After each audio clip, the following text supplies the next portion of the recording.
Hello, everybody. I'm Associate Professor of Marketing and Director of the WWU MBA Program, Dr. Mark Staten.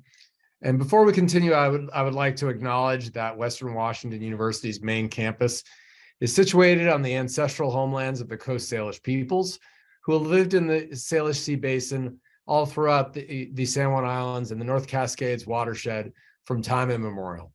We express our deepest respect and gratitude to our Indigenous neighbors for their enduring care and protection of our shared lands and waterways. So the WWU MBA program and the Western Washington University Alumni Association are excited to welcome you to today's WWU One-Day MBA webinar, The Power of Mentorship. Our speaker today is Vice President of Broadband Communications for EnerSys, John Hewitt. John leads the commercial responsibilities for the United States, Canada, Mexico, Central and Latin America. He also oversees the company's ongoing expansion efforts into emerging markets. In his previous role with Alpha Technologies, John served as Senior Vice President of Broadband Communications, Product Management, and Marketing. He joined Alpha in March of 1998 as a regional manager and has grown in the organization through various sales, product management, and marketing roles. John holds a master's degree in business administration and a Bachelor of Science degree in industrial engineering from the Pennsylvania State University. Go Nittany Lions. John is also a graduate of the Tuck at Dartmouth SCTE Executive Leadership Program. A little housekeeping before we dive in. Some of you have submitted questions with your registration, and we appreciate those. If you haven't submitted a question already, that's totally fine. During the webinar, please use the Zoom Q&A feature, which should be at the bottom of your screen, to send us any questions that may come to mind. I'll be moderating those at the end during the Q&A portion. We'll do our best to answer as many as the questions as we're able to during our time today. Finally, we recommend that you use the speaker view as part of Zoom. And so, let's get started. John, hanging it off to you. Well, thank you, Mark. And let me just get my shared screen going.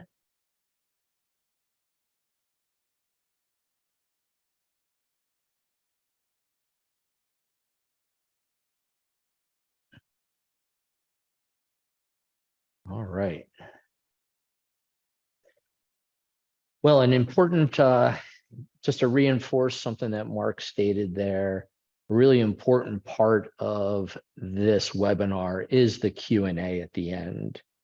A trick that I've often used is keep a piece of paper close by, and when something pops in your head, write it down so that you can put it in the chat to Mark, or so that you don't lose the thought. This webinar will become as great as it can be based on the Q&A at the end. So good evening and welcome to the Power of Mentorship webinar. A little background about me in addition to what Mark had stated. I've always been interested and driven to be the best that I can be in any aspect of my life: sports, education, friendships, parenting, professional. I'm married with 2 children. I have a 21 and a 23-year-old. I have one that's a junior in college and one that graduated last year. So for all of those in the college age, I've been through and living through the same things that you're seeing. Born and raised in Philadelphia, we touched on the Nittany Lions, relocated to Bellingham in 2003, and not that long after became a good friend of Western Washington. In addition to the education pieces that Mark listed, I work on the marketing board at Western. I've done a lot of guest speaking in leadership and business strategy classes, undergrad and graduate MBA programs. Mentoring has been a key component to the achievement in each of those areas, whether it's in marriage or children, in my education, or professionally.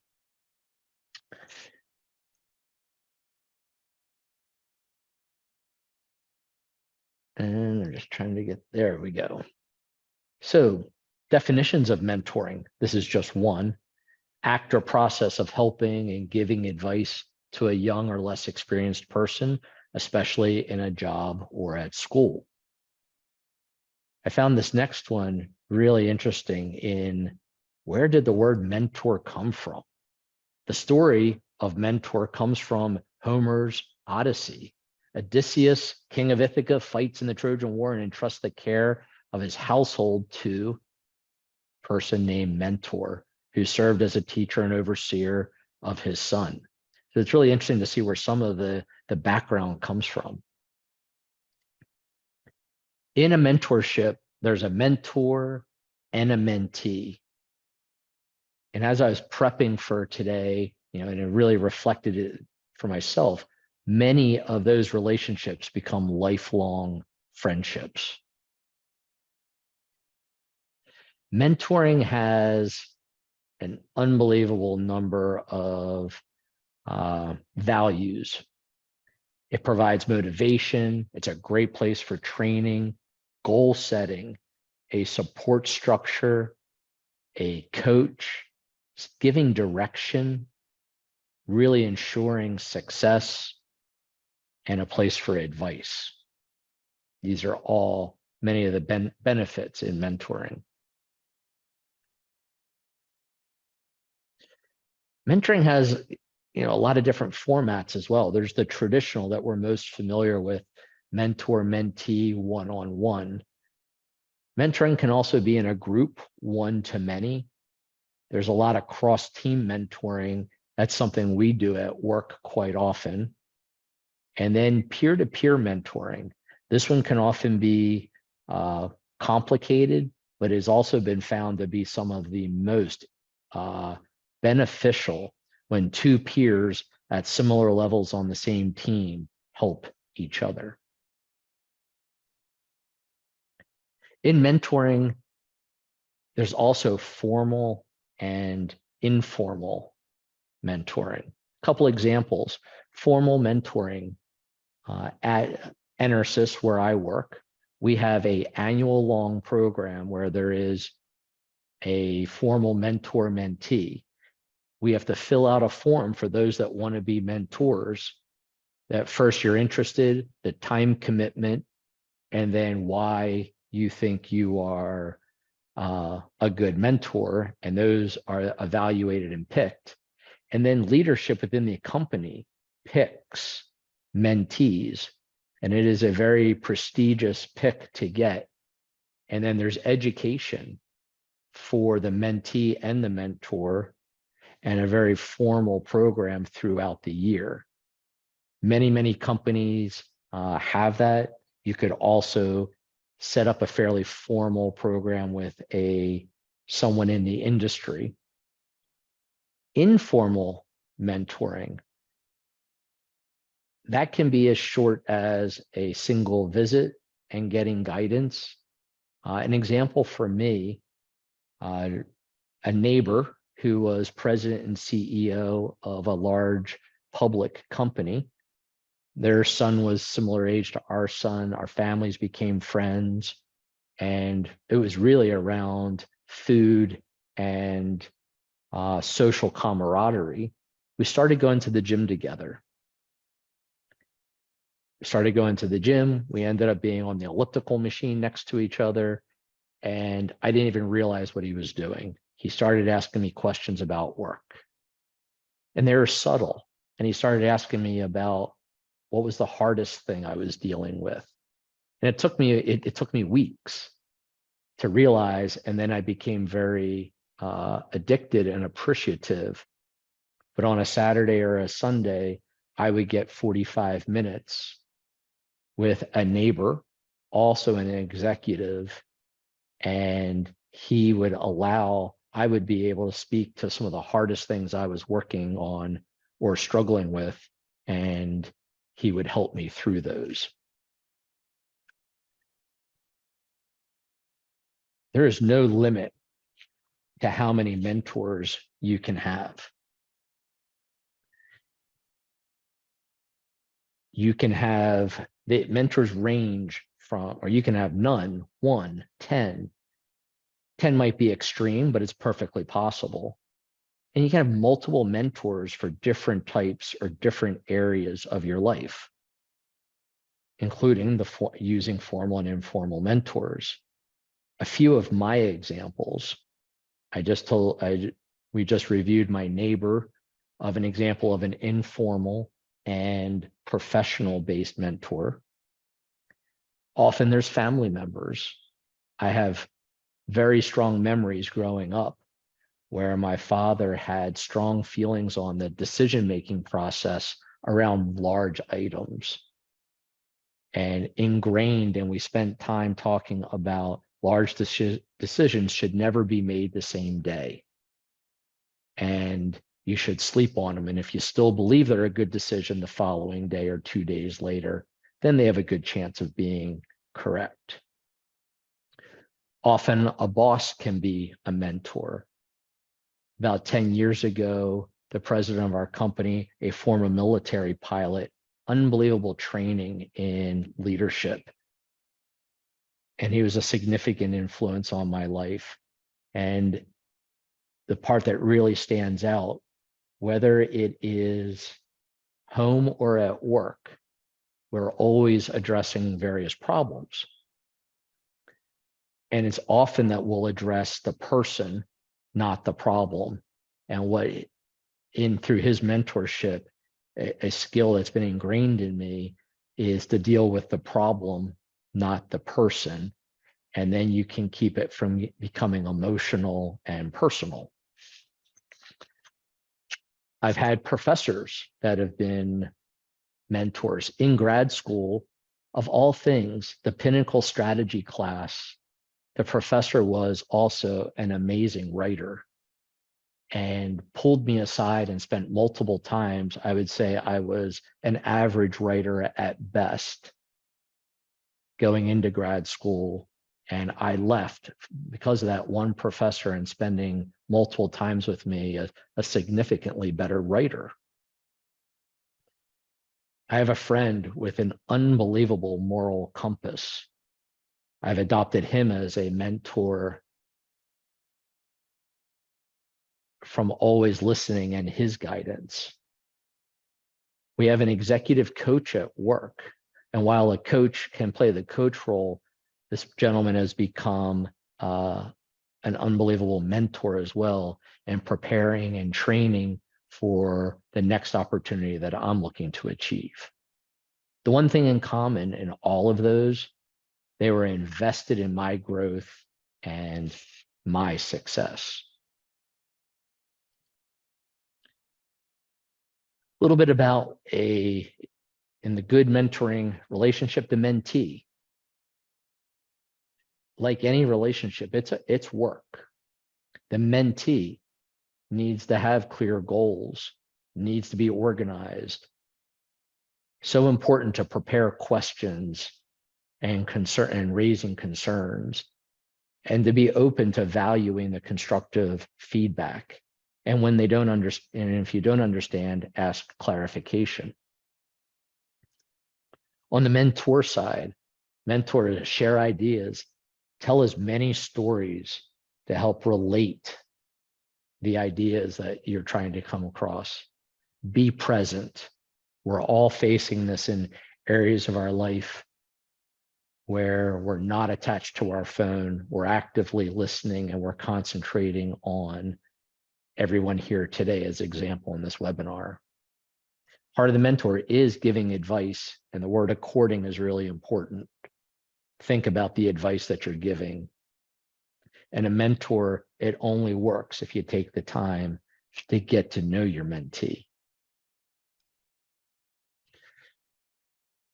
As you're out there looking for mentors, and this will be a topic that we kind of finish on, getting that match is really important. And some examples of an okay match. You're in the same industry or an industry that you like. The person has good skills and good experience. That's the start. But where they say the great matches, those of course carry over industry skills and experience. You find somebody where your personalities really click. Your working styles are similar.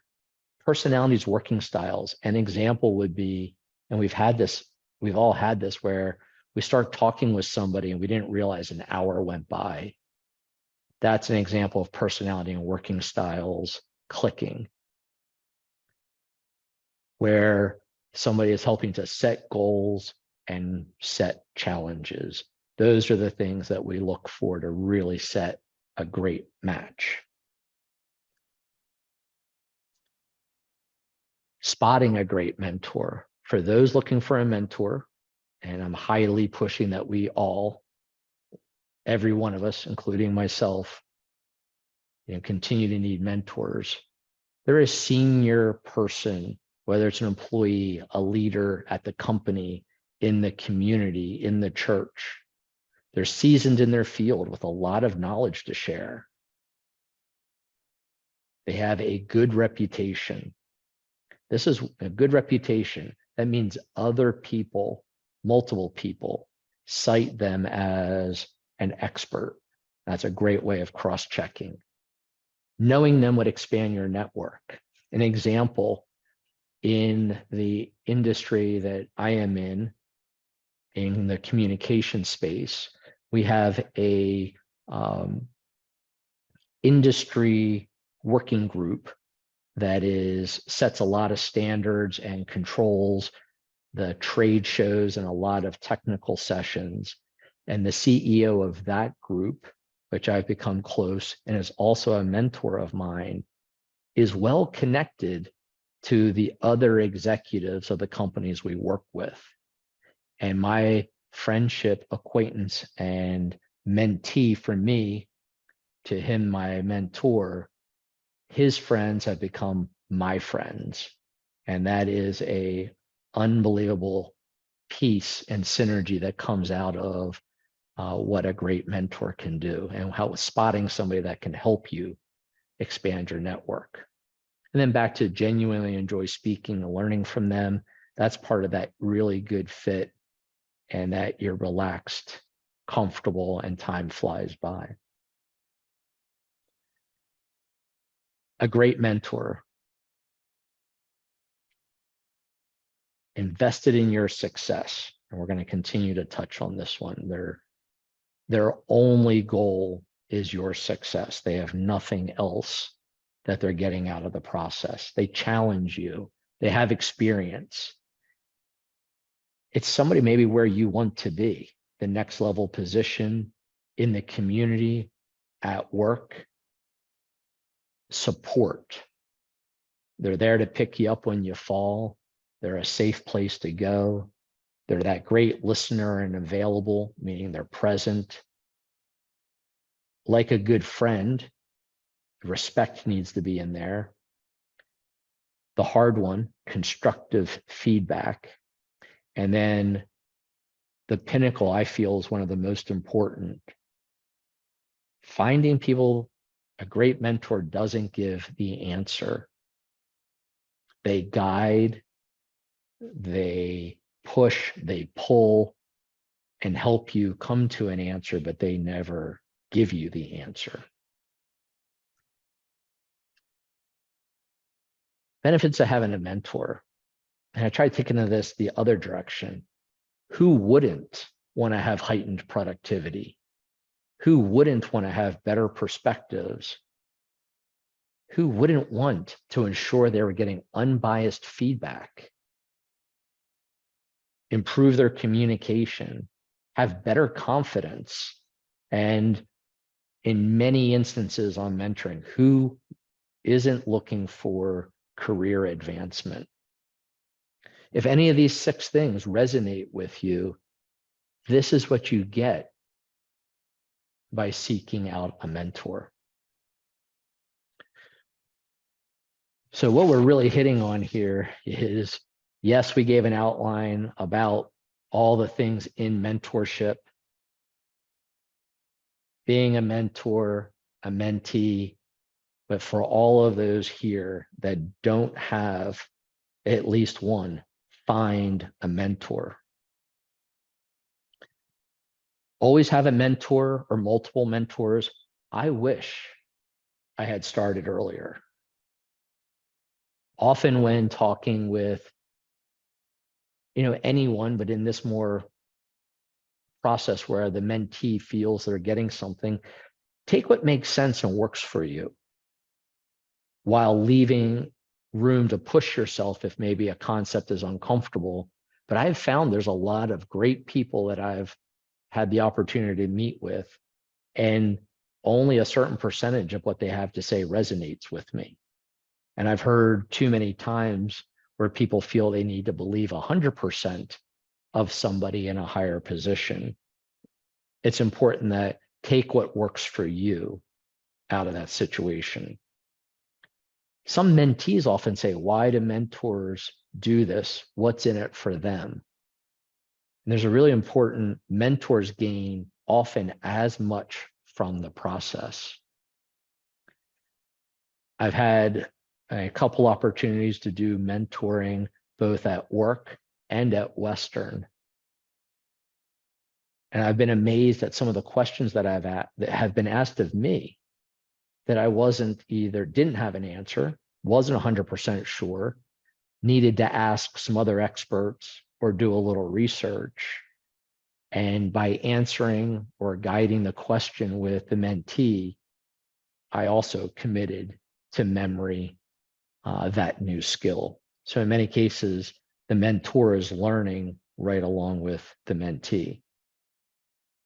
Mentors are highly invested in your success, really different from a boss or a professor. They're not doing your annual review and your raise, and they're not involved with your final grades. It's a place to ask hard questions without judgment. That doesn't exist in many places. A place to get hard, unbiased feedback. And sometimes you just don't know how to get started, and that's okay. This session today is everybody needs to be comfortable finding a mentor. And I hope in the Q&A we can come and get a few people where they don't know where to get started. So with that, we wrap up the more formal part of today and the background on mentoring and get to the Q&A. And I put a couple ideas up that either when we're done questions or anyone can use any of this material on why we use, if these are on anybody's mind, why we use informal or formal. There's some interesting ties between mentoring and academic education. Many people want to be better positioned for the next opportunities at work. How and why should they consider mentoring? And then around anxiety of getting started in the mentor process. So with that, Mark, that ends the formal piece. Yeah. All right. Should we leave this screen up or should we stop sharing? Why don't we stop the share right now so that we can sort of be bigger? There we go. Right. That was great. I took some really, I wrote down some really interesting things or things that I got out of it. It is interesting how I definitely feel like as a professor, that's a big part of my role is to do it, is to be a mentor. And I think that, but I think what's interesting is that I think in a lot of ways, our first mentors are our professors, are our teachers, and the relationship between a sort of an educational pedagogical teacher-student thing is not exactly the same way that you sort of think about mentoring once you get out of school. And so getting out of that mindset, I think one of the things that I got out of what you were saying was to make sure that you don't necessarily take every word from your mentor as gospel. And I think that sometimes, I always have this sense that, I'll say something in class or everyone just writes it down because they like the professor said it. And I think that, having that sort of that maturity to be able to sort of, push back is a big part of the mentoring process in my mind. And I thought that was really great was, in seeking out a mentor, you mentioned specifically, and you want a mentor whose only goal is your success. And I've definitely seen some situations where, former students of mine have shared mentoring experiences that were not that great. And I think that these were the mentees. And I think that what they were sort of referring to was this idea that the mentor had other goals besides that. And so I really appreciate you highlighting that specifically. But that sort of gets to my next question, which I wanted you to sort of, based on what you were saying, I wanted you to sort of dive a little deeper, is what are some good goals? You talked about how for it to be successful, a mentee has to go into the relationship with goals for the relationship or what they want to get out of the mentoring process. What are some good goals that a mentee could be thinking about in terms of getting into the process? So I use an example of the formal one that I'm in at work. And that part about before the goals, getting to know your mentee, it took me longer than I was expecting to peel that onion. In the first meeting, this person, the mentee, gave some pretty lofty goals of where they wanted to go. And I was super excited. As I got to know the person, quickly realized these were steps 2, 3, and 4 were missing. We were 1 to 5. Mm-hmm. And we have some formal sheets that we work with. And this person had jumped to 5. And the next 5 years is probably what it's going to take to step 2. Mm-hmm. So it was really taking the time, one, to let the person run their course and tell the full story. And it took me a while to get the full story. But then an example really was this person, once they get to the next level position within 5 years, and then we broke down and identified 4 areas that they need to work on. And examples would be there is an education gap from where they are today and what the next level manager has on average. And I use that word on average because it's not set in stone, but yet helping this person understand the odds are greatly reduced, not impossible, just greatly reduced. One of them also was that he could not answer, if asked, why they wanted that position. So we worked on one of the goals was education. Second one was to have a really dialed in elevator speech, 2 minutes or less, why they were going supervisor to manager, not they wanted a bigger paycheck. Right. There was another setting a goal around meeting other people in those positions and doing some job shadowing.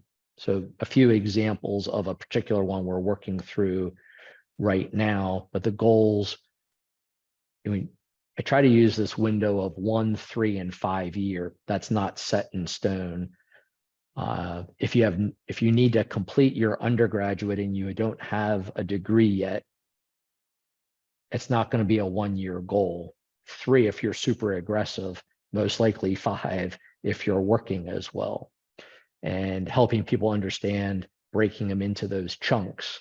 Job shadowing is a 1 year and less goal, as an example. That sort of leads to my next question. When you're talking about time, have you had experience with mentoring where there has been sort of, it seems like it'd be a little more formal, but like from the beginning of the relationship, there was a time-bound aspect to it that we're going to work for X number of months, or, like, and did that work for you? And if you had that experience? So the work one that we're doing has a overall time boundary, but then we set our own increments, whether we meet weekly, bi-weekly, monthly. I took the approach that meeting monthly felt like we would just be, we would never gain any momentum in the process. So we are meeting bi-weekly. It is a little bit onerous, but it's amazing. You get tied up in whatever you're doing. So starting that session feels like work. But 1 minute into it, when you are focused on that person, it's unbelievable. The hour just flies by, and only to keep reinforcing. Sometimes it's work to get started, but what the mentor takes away, I continue to be blown away how my eyes are opened on things that I'm missing by working in the mentor to mentee piece. Another example, there's a leadership class at Western that was using a mentor process, and we had a very fixed, there was 4 or 5 requirements to have an email or phone call interaction. And I found that was almost solely based on, there wasn't a lot of time. There wasn't a lot of time to encourage the mentee. It was either an amazing success or average at best, based on the mentee being motivated to get something out of it. That makes sense. We got some really great questions that have come in from the audience.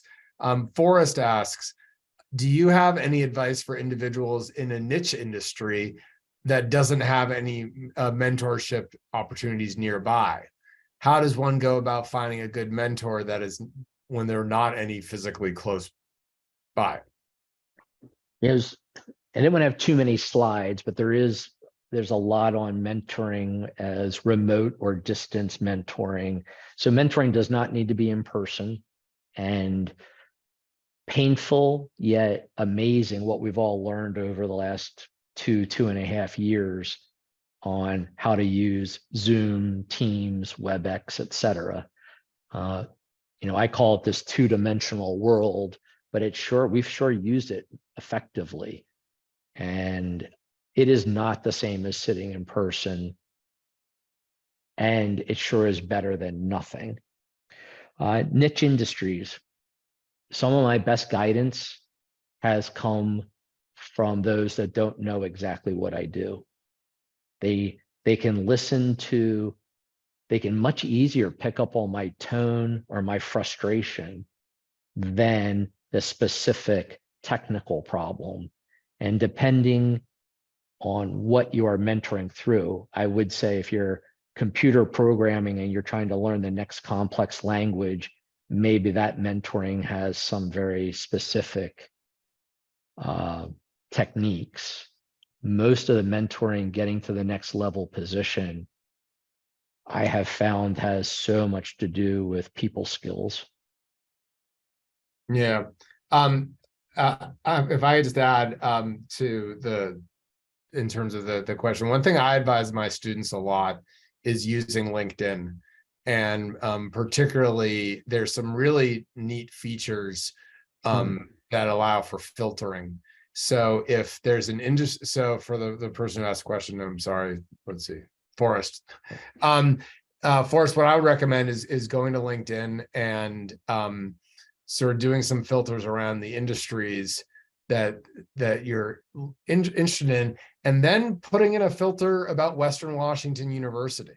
I think that I've had a lot of success with students who have used those filtering features. If they're moving to a new city, or they're interested in a particular company, or they're interested in a particular industry, and then finding Western alums that are in those roles, and then shooting that person a message and setting up a virtual cup of coffee, and the nice thing about Western alums is they're usually really nice people, and they're really giving of their time. So I would say from a practical standpoint, something like LinkedIn could be really effective for the question that you have about, sort of niche or more geographically dispersed industries. Great question for us. Thank you for sharing that. Yeah. Our next question is from Kiefer. And Kiefer asks, as a mentee, how can I ensure that I'm beneficial to my mentor? All right, Kiefer. Well, I think in that, being genuine and coming into the process with seeking to better yourself is just naturally going to bring the mentor, the high value that mentors are attracted to the program for many reasons. They're there. Once there's a connection and there is a mentor-mentee relationship, that mentor is there because they want to help. So at that point, I would say of the people that I've worked with, being prepared, having a genuine interest that you want something out of the relationship. I'm struggling with a current mentee I'm having at work. I'm pulling to get questions out of them. And I really feel, I think somebody put this person into the program. I really don't think this mentee was really ready. And it's been a pretty hard scenario. So what could that mentee be doing different? I'm not seeing the passion on the mentee's part that they're trying to better themselves. So the more the mentee wants to better themselves, the more they want to learn, the more questions they bring, and the more putting yourself, the whole idea is you can put yourself out there and ask questions that you probably can't ask anywhere else. Yeah, no, and to jump on top of that as well, Kiefer, one of the things I would say is, and at the risk of being blunt, the most important thing is you don't want to waste your mentor's time. There you go. So so coming to the meetings with a sort of clear agenda, clear questions, if so oftentimes the mentor will give you some homework to do, making sure that that is done. I think that one of the things that, as a mentee, you never, ever want to do is take advantage of this opportunity or take it. I said that wrong. You want to make sure you're not wasting their time. And so being prepared, really having sort of an agenda for each meeting that you're setting is probably the one of the most important things that you can do. So another question that I have is it's funny. Western did a really great thing when I first came here as an assistant professor of creating a formal mentorship group. And so, and these were tenured faculty people in different, in different departments. They weren't in the marketing department. And we met as a group. And do you have any experience, John, with sort of group mentoring? We have been through the executive coach that we're working with. One of the things he's doing is working with all of the vice presidents. And it's a concept that, and it'll lead to the answer, that blew a lot of people away. Everybody that has a large group working for them would come to these meetings protecting everybody in their group, making their employees number one and their peers number two. And through the executive coaching, we've been driven that we have it backwards, that you need your peers, your counterparts in the organization are your number one, and then everybody that falls in each of the groups is number two. And this was some pretty hard, but peer-to-peer group mentoring that we were led through that has had some of the most transformational benefits at work that I've ever seen. To the point, out of 7 vice presidents at the time, 2 of them were not interested or capable in that level of concept and moved on. Okay, well, that's important. But in a good for them and good for us. It wasn't, they realized that wasn't a fit, but then it allowed the rest of the group. They weren't willing to put themselves, and it's hard to do, but in that group mentoring, putting yourself to be open in front of multiple people is much harder than just one person. Yeah, I can hear that. Yeah, I sometimes felt that way when I was the one person. We got a couple more questions, and then we can wrap it up. So if Jordan asks, if you have someone in mind, how do you make the ask for the mentorship? Yeah. It was funny because I always felt like when students asked me at my old school to be their advisor, it always slightly had a bit of a like asking me out on a date kind of. In my experience, it should be a slow process. It is, you don't want to go too fast. One, you don't know the fit, but it is getting to know the person. And then I would say most times you'll get the right signal back that there's the genuine interest. It is possible to have a hybrid mentor relationship where you are learning from somebody and they don't have to formally accept being your mentor. I've had people that I respect or work with that I take and watch what they do very closely, and I'm learning, and it's a informal yet not even true two-way. And that's not what I would recommend as your main form. But as you're easing into it, there's a lot to learn before it even has to be adopted as formal. Take it slow, express questioning or use questioning, be genuine, and people that are interested in being a mentor, often, I've had many a conversation where it's just naturally led to, would you like to go get a coffee? Would you like to get a beer? And then if it's fun for both, somebody, hey, let's do this again. Yeah. When it is, there is a little tweak in there. The mentee does own, if there's that interest of doing it again, to set the next meeting. The mentor shouldn't be pulling the mentee along. So it's difficult, but you find it can be, it's not always. Get the interest, whether it's phone or in person, take your time, and then be fair or reasonably persistent in setting the second date, as you put it. Yeah, no, and that actually leads to our last question, which I think is really good. From your perspective as a mentor, what are boundaries that you recommend setting to make sure that the mentor relationship remains professional? Yeah, but that has a wide range. I would say I haven't had an experience where I've had to overset boundaries. I've actually had maybe the opposite, where some of the mentees haven't asked enough hard questions. Mm-hmm. However, to answer to not, to keep in the boundaries, depending again, the type of mentorship, but if it is a professional work related, getting into personal, just popped in my head, getting into some personal relationships can be a problem.